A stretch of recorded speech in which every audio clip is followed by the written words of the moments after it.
Wow, so it has been a while since I've been here live. There's just been so much going on. Okay. So, one of the things I'm always coming here and talking to everybody about is being a Cancer rising and moon astrology, right? Being a person that really runs your life according to the moon.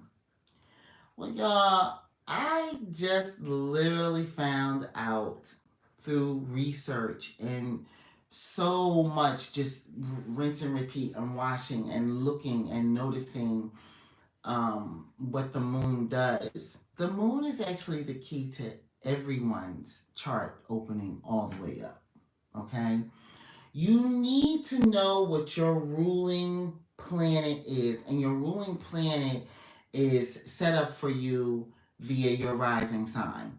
So, if your rising sign is Aries or Scorpio, your ruling planet is Mars. If your ruling sign is Taurus or Libra, your ruling planet is Venus. If your rising sign is Gemini or Virgo, your ruling planet is Mercury. If your rising sign is Cancer, your ruling planet is the moon. If your rising sign is Leo, your ruling planet is the sun. If your rising sign is, we've already talked about Virgo, we've already talked about Libra, we've already talked about Scorpio. But if your rising sign is Sagittarius or Pisces, your ruling planet is Jupiter. If your rising sign is Capricorn or Aquarius, your ruling planet is Saturn. So, why am I mentioning this? Hello. The reason why I'm mentioning this is that the moon moves very fast. It is the fastest planet moving in our heavens, so to speak, and it moves through all the signs every single month. Whereas not every single planet moves as fast as the moon does, but everybody has a moon sign, right? Everybody has that fast moving planet in their zodiac chart somewhere. And what it does is it takes you on a soul mission. And the way that you lock in on it and really start to work with it is when it is moving through your moon sign with an aspect directly to your ruling planet. And that gets confusing. I know for a lot of people would just be like, what? Huh? And that's when the entire astrology process becomes like balderdash to people. Nobody wants to be bothered with it. It's hooey, it's hocus pocus. I cannot believe you rule your life by that. All that type of stuff. But the real truth of it is that if, say, take for instance, let's say you are an Aquarius moon, but you're a rising Sagittarius. If you are those things, you expand in your mind and thoughts. You're always thinking. But Jupiter expands your thinking. It makes it so that you're like you can't stop. You're a thinking machine. You literally cannot stop thinking. That is what that does. And then people go, well, how does that get me money? Literally, people had it somewhat on the mark when they're looking at it as far as working with the moon as far as its phases and how often it's going from place to place and what it's doing. The issue is where is it in relation to your ruling planet? That is the information, that is the work that has to be done every single day. Because say, take for instance, today the moon, I believe the moon is in Capricorn still. It might be in Sagittarius, it might have moved. But I believe it's still in Capricorn. So with the moon being in, it might be in Aquarius. Sorry about that. The moon being in Capricorn makes it so that those with a Capricorn moon, they feeling it today. It doesn't matter if you're a Cancer rising or not, the moon is affecting you. And it affects you. Sometimes you sit up and you're crying and you don't know why. Or you feel super emotional and you don't know why. And let's take it out of those terms. You feel super angry and you don't know why. You feel like, I wish a person would today. I really do. You feel like you are out on the hunt looking for somebody to knock back a couple of pegs if they're getting on your daggone nerves. That moon has that effect on everybody because the moon and its lunar energy draws forward emotion in the body. And the emotion in the body is represented by the waters, legit. And so as they're being moved they're gonna be moved in your body. Everybody's is moved. But it changes according to the sign as to how much of an effect it has on you. So I'm a Scorpio moon. I'm not feeling no pain with the moon in Capricorn. But for people who got Capricorn moons today, they're going through it. Okay? Especially with Mercury being in especially with Mercury being retrograde right now, which means communications are off. There's just so much. And you have to navigate this in a gentle way, gentilly, right? However, what you don't do is just act like there's no formula there. And I think that this is the thing. When it comes to astrology and people trying to pull money out of their charts and trying to understand how they do things, there are money houses, and a lot of us disagree on where they are, right? But those money houses are set up according to your planets and where they're sitting at. So when people go, oh no, but this is a money house and you shouldn't be using the other stuff as a money house because that's not true. But take for instance, if you have part of fortune sitting there, you should be looking at that. You should be looking at that. Now, part of fortune does not rule anybody's life. It is an asteroid, but it brings luck when you're working with it right, okay? Wherever you are. It's not something that's going to sustain you, but you could get a nice grip out of that actual placement. You actually can, okay? So let's continue to move forward. Let's say you have your moon in the 5th house of Scorpio, and Jupiter is sitting in the 8th house for you with the part of fortune sitting there too. Clearly, with Scorpio being in the 5th house, Cancer is your rising sign. Okay? The moon runs your life. What that means is that you have to get up on a daily basis and see where the moon is. On a daily basis. Every 2 to 3 days, right? But daily. Because it may be changing. Its phase may be slightly changing every single day. Especially if the moon rules your life. But let's switch it around. Let's say you're a Sagittarius rising and Jupiter is in the 8th house. That completely changes everything up, right? And your moon is in the 8th house. Well, they're conjunct. They're always together. Even when the moon is moving, she always coming back. So 2 times a month, well, not 2 times a month, but I would say about 6 days a month, you've got time where that moon is sitting and you can really go in and get some good qualities out of the 8th house. And then a lot of people go, oh, but that's a dark house. You know what? Listen. The 8th house is about transmutation.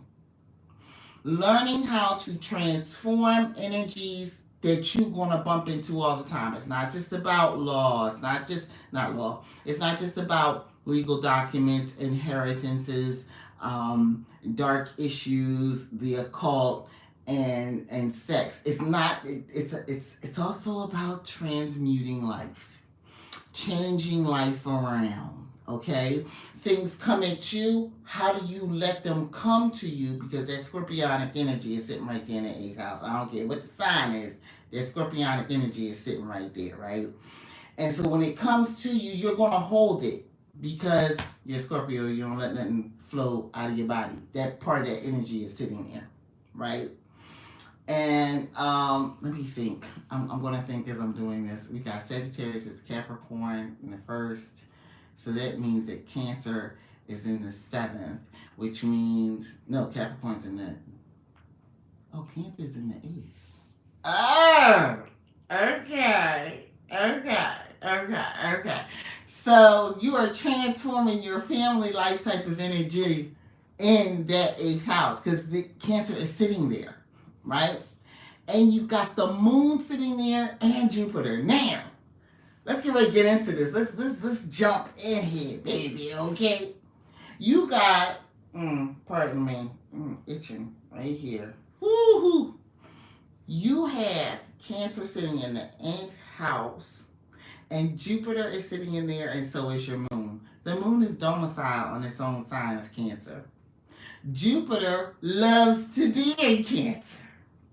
So you got some good stuff getting ready to happen right there. And I dare somebody go, oh, that's not a money house. But see, Jupiter expands things, and Cancer is all about that money. All about that cash. It's all about that cash. The people that I know right now who are actual Cancer suns are benefiting from Jupiter sitting in Cancer right now. I am watching them get job upon job. It's like they're moving so much that they almost don't have time to sleep, right? But it's a type of job where they could sleep. You understand what I'm saying? But what I'm saying to you is with the moon sitting right there in the 8th house, you're going to take and do 8th house type things when the moon is actually in Cancer. Especially if you're rising, again, Sagittarius, because Jupiter is your ruler. It's sitting, they're both right there together. This is a supposed, okay? This is like the gold brick. I love it, okay? And so what happens is, now you're going to begin to look at and expand all things. It's not just about what you find on that lovely chart, that lovely circular chart that tells you what governs those actual houses. Is actually about the sign, because the sign's energy is sitting in there and it is so big. So the original ruler of the sign, Scorpio's energy is sitting there, and then Cancer's energy is sitting there. It's double water sitting on top of itself. Okay? Can you imagine how intuitive this person is? Can you imagine? Think about it. And then it's the 8th house. This is a place where you go and you take risks. You do things that people don't know you're doing. And it brings you back good results. You may be a person, this person right here may be a person that is in the stock market for real. Dealing with cryptocurrencies, dealing with Forex trading, dealing with putting what is it, options and puts and stuff like that, dealing with the stock market. That is a big thing. The moon takes you on a journey every single month through your life. And I know that gets confusing, but I'm telling you, when the moon hits Cancer every single month, that is the time for you, because that's where your moon, that this supposed idea of what I'm coming up with here is a rising Sagittarius, Capricorn's in the 2nd house, which means directly across from it in the 8th house is Cancer, baby. And you got a Cancer moon and Jupiter sitting there. What? When I ain't gonna talk about your sun sign, because it's not that important, believe it or not. It just isn't. It's very important that you understand that where your moon sign is the key to your life. It unlocks everything because what it does is it's going to move from Cancer next to Leo, which will be in that ninth house. And once it's in there, you may want to take a trip. You may want to plan a trip to start on the day the moon has moved into Leo in your ninth house, and you can really go abroad. You know, it could be a good time. It really could be. And you go see something that you really have wanted to see all your life, right? But that might be fleeting because it's going in 2.5 days and there may be nothing that you really want to do right now. Let's see what's in your 10th house. Well, in your 10th house, that's that Virgo. That's that Virgo. Yeah. And with that Virgo in that 10th house, you are now putting out there, the moon is essentially allowing you to put out and put on the public stage your daily systems, right? Because remember, the 10th house is all about being out there. That's what the 10th house is all about. But Virgo is sitting there. Virgos is about systems. It's about critique. It's about perfectionism. It's about organization. I'm gonna tell you right now, if you're this is a side note, if you are a Virgo sun and you don't have your wallet organized, I know your money is jacked up. Okay? But let's say your money isn't jacked up because you've got your banking situation extremely organized. You may have a spreadsheet that you hit in every single day, like, yo, where's this money at? You are a person checking the checks. If you are not, once you start checking in on your money every single day, and I mean, when you could even be at a negative, once you start checking your money every single day as a Virgo in the 10th house, you will do so much better with your cash. Okay? Because Virgos are all about organization. If you don't know that yet, you heard it first here, player, because that's how it is. Okay? Let's move right along. You then have Libra in the 11th house. Perfect place. The moon has moved into Libra. What? That's the time to host a party. What happens is we begin to recognize that we all have different abilities. My Libra's not sitting in the 11th house. Oh, that's a gift. Can you imagine? Libras love to host parties. They love to get along with people. They love to love. They love for things to look good. They love for people to feel good.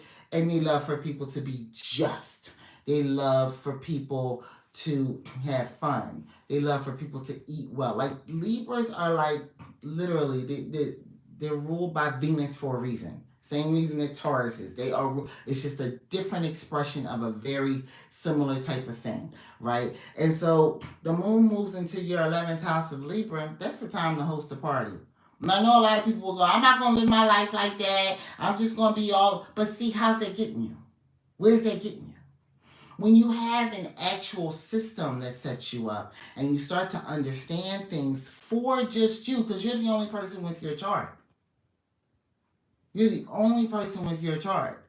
It begins to look different for you every single time. Okay? Let's move on. After Libra, we got Scorpio in the 12th house. Well, honey, that's a humdinger. That's a humdinger. You generally, if you have not reconciled your 12th house energy and you are a rising Sagittarius, right? You don't know nothing about what's going on behind you. Okay? Which is Scorpio energy. You got to watch them Scorpio people in your life until you begin to dig into that energy and understand there could be some good stuff there.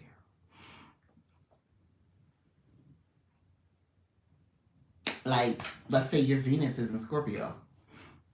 Venus in the 12th house. Like, whoa. Right next to Libra. Listen, it's going to be good for you. Okay? Because now you're going to start to go in there and you're going to look. What does Venus in the 12th house mean? What does Venus in Scorpio mean? What does Venus even in Pisces mean? Because that energy is sitting there. And I can tell you as a person who is a Venusian Piscean person, okay, Venus in Pisces means that you are like you're a person that doesn't see the forest for the trees. Like everything is rose colored glasses, right? But with that Venus in Scorpio, it's like I see this person. I love this person, but it's a private secret of yours. Like you don't tell nobody that you like this person. And if they happen to pick up on it, you guys are gonna have like a secret affair. Right? It's gonna be like it's gonna be rock'em sock'em, it's gonna be hot. It's gonna be hot. As you in between the ruler of Libra, which is Venus, and the ruler of Sagittarius, which is Jupiter. That they love to play together. Those two energies love to play together. And they like bonbons. They like being waved with big, those big leaves and people serving them grapes and drinking wine and eating cheese. That energy of Jupiter and Venus, and you sit right square smack dab in the middle of with Pluto get warmed up. Mars is already there doing the warming, okay? I'm just trying to tell you that when you have, say if you have Venus and Scorpio in the 12th house and you are do you understand? And the moon has moved in there. Honey, she might draw some interesting moments for you to your life. The point is to understand that it is not a process that is all over the place. For every single person, it changes. And it changes according to your moon sign. And your moon sign is what you came here to do. You came here to be an expansive person because remember at the beginning of this, we're saying that Jupiter and the moon are sitting in Cancer in your 8th house. You came here to expand and transmute the things that have caused you problems for life. Okay? I'm here to tell you this. The reason why I set up the moon moved me is because you need to start tracking the moon and see where it is every single day and how it's affecting you. You see, when I got started with this, I naively began at the process of this being something specifically for Cancer risings. But see, everybody has a moon sign. And that moon moving every single day has an effect on everyone. Why do you think that all the planets moving, period, but the moon moves every day? That's why so many things, people, when it comes to astrologers and people who are doing that type of work, they are looking at eclipses, solar and lunar, and seeing what's coming for the next year or 2 years or 3 years, because that moon is moving. You see, the moon has an effect on all of us. So when I tell you that the moon moved me, it is a digital process. You can go right to the link. There will be a link in this video in the description area as soon as I'm done. Go to the link and get it. It is $44, I believe, and it is a life changer. Okay? It is about looking and seeing where the moon is every single day. You're going to do this for 27, I believe it's 27 or 28 days. But once you get that done, you'll be able to go back and do it over and over and over again and see, according to eclipses, where it's at. My phone is about to die, everyone. I will be back tomorrow with more information on the moon moved me and the moon moving you. Have a good day, everyone. Peace.